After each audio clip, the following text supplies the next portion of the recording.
Hey guys, welcome to Calzones Crosshairs. My bi-weekly slash now supposedly weekly show.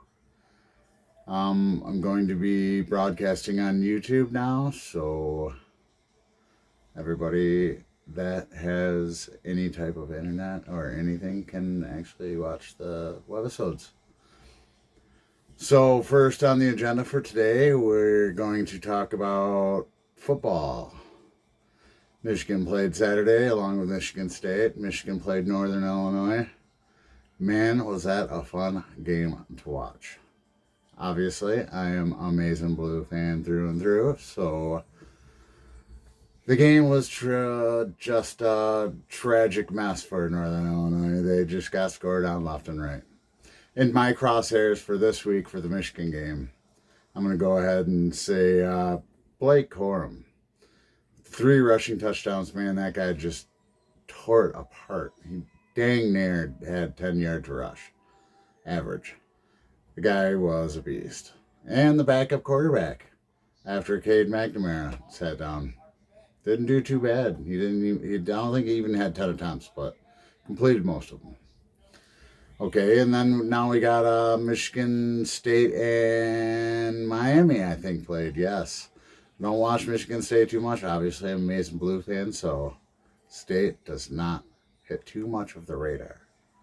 But I did watch some of the highlights. Michigan State played well against Miami.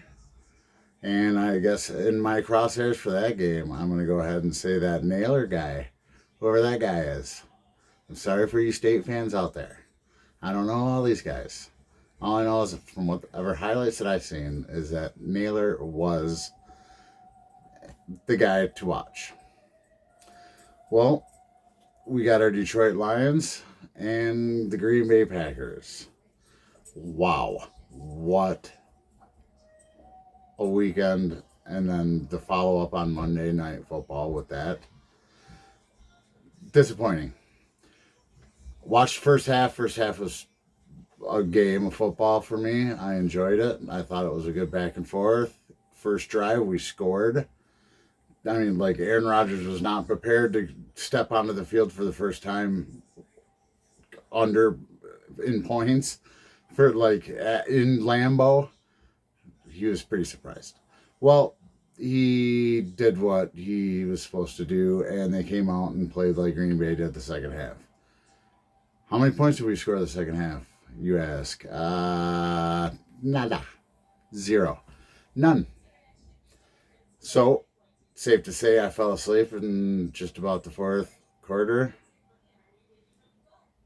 It was a pretty good sleep. Okay, well, today on the agenda next we have movie news and television news. I only got one thing to talk about this week. This week I'm going to talk about something that I heard over the weekend that not just me personally, but I have friends that are close to me that I know that love the movie to death. They're remaking it. I can't tell you how many times I'm so sick of hearing about shows being remade. And they're taking a classic and they're remaking this. The Lost Boys, for Pete's sakes, is getting remade. Yes, The Lost Boys. It's being written by some dude named Andy McKinnon. Don't know what he works with the Static. He's working with the Static people for the DC movie, Michael B. Jordan thing, I think. I'm not really sure who that guy is. The director is Jonathan Antwistle. Some guy who made a Netflix show. I think it's called I'm Not Okay With This or something, came out last year. He directed that. It was a TV show. I think one season. Not necessarily. I didn't see it. But it's gonna have acting. It's gonna have one of the kids from A Quiet Place, and it's gonna have one of the kids from the new It movies. Can they beat the dead horse? Can they just remake and remake and remake and just end with like any type of new idea that anybody, like any creative genius out there, is just flopping. Yeah, the guy's writing the movie, but really all he has to do is he's just tracing it. He's just changing a few things. Oh, this guy walked into a coffee shop. No, now he walks into a convenience store to get a Red Bull or something. Well, I'm telling you, it's just absolutely ridiculous. Not going to see it. Just like Red Dawn, just like Turner and Hooch, just like all the other remakes that they made. Not going to do it. Can't do it. I am old. I'm old. I am sticking with the 80s movies that I'm used to, that I love. Something that brings me back to my childhood. I'm not trying to make new childhood memories here. Okay? That's the thing about like how movies used to be. Like my dad would show me movies that he used to watch. He showed me Citizen Kane.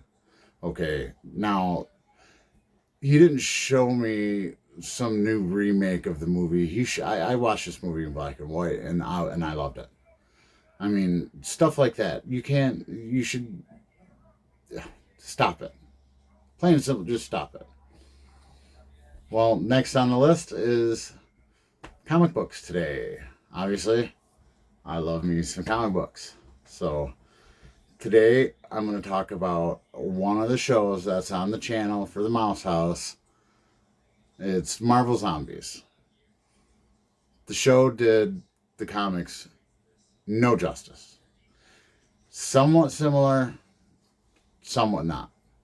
Like parts, but the plot and like how everything started and everything is just completely different. But I get it. It's a what if show. I understand. Cool, whatever, but I'm here to talk to you about the comic itself. What a lot of people don't understand about this itself, this book itself was written by Robert Kirkman. Now, if you guys know the name, that's The Walking Dead. That is that guy. Yes. Well, what I was lucky enough to get was the omnibus of it, or the complete collection, as you would say. And here is the second part of the complete collection. Now, see, they made so many of these books. They even came out with a second series called Zombies Resurrection, which you can see behind me, which has got Spider-Man running from a zombie Galactus. Yes, that's correct. A zombie Galactus. I don't know how Spider-Man's not a zombie in that. I didn't necessarily read all of those books. Most of them, they got. I think that Zombies Resurrection was a different writer as well. So I wasn't too into it. But the Zombies show on the Mouse House was actually pretty good. It was worth the watch. I think they're kind of going towards Halloween and everything and such like that. So it's working out pretty well. The Marvel Zombie comic, though, the plot line is fantastic. Expect to like see a true what if when you read those comics. If you have the opportunity to get a hold of them, I would. Just phenomenal ending to the first series. Phenomenal ending to the second. The resurrection, just like the Game of Thrones last season, it doesn't really do it too much justice, but you're going to read it and watch it or whatever, just because it's the finale. That was on my crosshairs for the week for comic books. I know it's not something new. I know it's old, but it's new to the show, and it's kind of new to people's minds, and it is kind of Hollywood oriented. So for the next couple of shows, I will be talking about Halloween and scary, honky, spooky stuff. On a lighter note, here in Mount Pleasant, Michigan, we will be having a band playing at the bar Rubbles. It is the Ronnie Torres Band. It's going to be playing on the 29th of October. The show is going to be awesome. It's your classic rock and roll. The band is well known. If you haven't heard of them, you have now. They're phenomenal. They're great guys. The keyboardist is great. Lead singer's got a tremendously great voice. And if you keep paying attention to the shows, there will be a few giveaways for the show coming up at Rebels. Maybe it could be some t-shirts in there for you. Maybe some free entry fees. But I'd like to thank y'all for coming by and seeing the show. Calzone Crosshairs. Take care, guys.